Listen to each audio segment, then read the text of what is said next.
আসসালামু আলাইকুম ওরহমাতুল্লাহি ওবারাকাতু। প্রিয় শিক্ষার্থী বন্ধুরা, এ পর্বে আমরা দেখার চেষ্টা করবো হচ্ছে টায়ার্স। তো টায়ার্স খুবই ইম্পর্টেন্ট একটা বিষয়, কারণ আমরা যখন ইনহেরিটেন্স করতেছিলাম ইনহেরিটেন্সের মাধ্যমে একটা ক্লাসকে শুধুমাত্র এক্সটেন্ড করতে পারতেছিলাম, বাট এই পিএইচপিতে একটা ক্লাসই এক্সটেন্ড করা যায়। পিএইচপিতে একটা ক্লাস এক্সটেন্ড সাপোর্ট করে, একাধিক ক্লাস এক্সটেন্ড করা যায় না। তো মানে ইনহেরিটেন্স করা যায় না। সেই ক্ষেত্রে আমরা একটা ক্লাসের ভিতর তো আমাদেরকে একাধিক ক্লাসের মেথড বা ফাংশন দরকার হতে পারে। সেই প্রবলেমটাকে সলভ করার জন্য মূলত টায়ার্স চলে আসছে। কি আসছে? টায়ার্স। ওকে ওকে ঠিক একই অবস্থায় আমরা আসছি টায়ার্স নিয়ে। তো টায়ার্সের কাজগুলো আমরা এবার দেখব। তো টায়ার্স মূলত হলো যে একটা কিওয়ার্ড। এই কিওয়ার্ডটা ইউজ করতে হবে। এই টায়ার্সের ভিতরে ক্লাস একদম হুবহুব ক্লাস যেভাবে কাজ করতাম, অ্যাবাস্ট্রাক্ট ক্লাস যেভাবে কাজ করতাম, ঠিক সেইভাবে এখানে কাজ করবে। তো চলুন কথা কম বলে একটু প্র্যাকটিক্যালি দেখার চেষ্টা করি। তো আমরা এখানে একটা নিলাম যে কি সে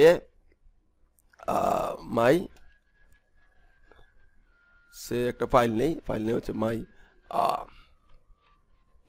ইনফো ডট পিএইচপি। এইখানে আমাদেরকে আগে যেভাবে করে আমরা যে কাজটি করতাম সেই কাজটি করবো। একটু বলছি, যেমন সে আগে লিখতাম যে ক্লাস নাম লিখতাম, তাই না? ক্লাসের নাম, ক্লাস এর নাম লিখতাম।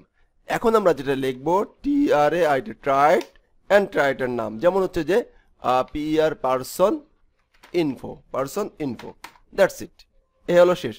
এইখানে থাকবে হচ্ছে কোড, সমস্ত মেথড, মেথড অর কি প্রপার্টি থাকবে। ওকে প্রপার্টি এগুলো থাকবে। তো এই হলো যে সিস্টেম। তো আগে যেভাবে ক্লাস ডিক্লেয়ার করছি, এখানে আমরা সেভাবে কি ডিক্লেয়ার করব? আমরা সেভাবে হলো যে টায়ার ডিক্লেয়ার করবো, রাইট? তাহলে টায়ার ডিক্লেয়ার আমরা বুঝতে পারলাম। এটাকে আমরা কমেন্ট করে রাখি, ফাইন। আচ্ছা, এখানে একটু লিখে রাখি, তাহলে বিষয়টা ভালো হবে। টাইট কেন লিখলাম? কারণ হলো যে পরবর্তীতে এই ফাইলটা দেখলে বুঝুন এটা টাইট নিয়ে আলোচনা করা হয়েছে। টাইট। এরপরে আমরা সেম ভাবে আমরা একটা ক্লাস ডিক্লেয়ার করি। এবার আবার একটা টাইটে ডিক্লেয়ার করি, TRAIT trait PRA person info. Okay করলাম, করে এখানে একটা মেসেজ লিখলাম, এখানে একটা মেথড লিখে রাখলাম, PUB public FUNCT function gate কি নেম, গেট নেম নামে একটা মেথড লিখলাম। মেথডের ভিতরে ডিক্লেয়ার করলাম কি ইকো কি হাদি জামান, একটা মেথড লিখে রাখলাম। Okay fine. এখন এই পারসন ইনফোটাকে সে অ্যাডমিশন হচ্ছে, অ্যাডমিশন একটা ক্লাস আছে, ক্লাস ADM অ্যাডমিশন ক্লাসের ভিতরে এটা রাখতে হবে। আবার আমার আরেকটা ট্রাইট আছে, এইটা কিভাবে এখানে ট্রাইট ক্লাসকে কিভাবে অ্যাডমিশন ক্লাসের ভিতরে অ্যাড করব? একদমই সিম্পলি সহজ। আগে যেভাবে আমরা এক্সটেন্ড করতাম, এখন এক্সটেন্ড করতে হবে না, এখন লিখতে হবে ইউজ লিখে এই ট্রাইটের নামটা লিখে দিতে হবে, দ্যাটস ইট। তাহলে কিন্তু পেয়ে যাবে। এখন কিন্তু আমরা খুব সহজেই এই অ্যাডমিশন ক্লাসটা কল করে এই ট্রাইটের ভিতরে থাকা মেথড বা প্রপার্টিটিকে অ্যাক্সেস করতে পারতেছি। দেখি পারি কিনা। ওকে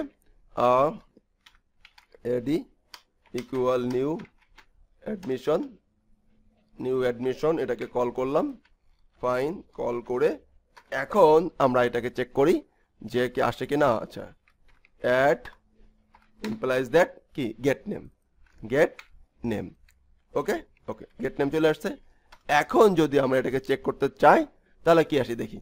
আমরা এটাকে কল করি, তাহলে দেখবো যে এটা হয়ে যাচ্ছে, ফাইন। আমরা এটাকে যাই TRAIT ট্রাইট হাদি যেমন শো করছে। হাদি ভাই এটাতে এক্সটেন্ডে করা যেত, এক্সটেন্ডে একটা ক্লাস করা যায়। আমাদের যদি আরেকটা ট্রাইট থাকে, আমাদেরকে যদি TRAIT ট্রাইট আরেকটা থাকে যে পারসন কি others info, person OTS others. এখানে একটা মেথড আছে PUB public FUNCT function gate কি ইনফো, মানে সে আমি মেথড লিখতেছি আর কি, জাস্ট ইকো এই মেথড দিকে এই মেথড কিন্তু আমাদের বাই ডিফল্ট তৈরি করে মেথড, এসব দিকে লক্ষ্য রাখবেন না। ওকে মোহন ফাইন, এইটাকে এখন আমরা এখানে এই ক্লাসের ভিতরে কল করব। কল করার জন্য আবার লিখতে হবে ইউজ লিখে জাস্ট এই কি মেথডটা লিখবো, মানে সরি মানে টাইপসটা লিখবো, দ্যাটস ইট। ইউজার না ইউজ লিখে দেবো। এখন দেখেন আমরা এটাকে কল করতে পারবো। অ্যাড মেথডের নাম কি গেট ইনফো। তাহলে এখন আমরা ট্রায়াডসের মাধ্যমে যদি ট্রায়াডসের মাধ্যমে সমস্ত মেথড বা প্রপার্টিগুলো লিখে রাখি, তাহলে সেইগুলো আমরা একটা ক্লাসের ভিতরে একাধিক ট্রায়াডস ইউজ করতে পারতেছি। ওকে, এবার দেখেন এটা হলো ট্রায়াডসের মোস্ট একটা মেকানিজম, খুবই গুরুত্বপূর্ণ একটা মেকানিজম। আপনারা যারা হলো যে লারাবেল করতে যাবেন তারা দেখতে পাবেন, ওকে, যে কিভাবে এগুলো কাজ করা হয়েছে। এবং লারাবেল করতে গেলে এটা ট্রায়াডসটা বুঝতেই হয়, এর কোনো বিকল্প নাই। ফাইন, প্রত্যেক দিন বুঝতে হবে। তো নেক্সট পার্টে আমরা বোঝার চেষ্টা করবো হচ্ছে স্ট্যাটিক প্রপার্টি এবং static method and name space. ধন্যবাদ, আসসালামু আলাইকুম।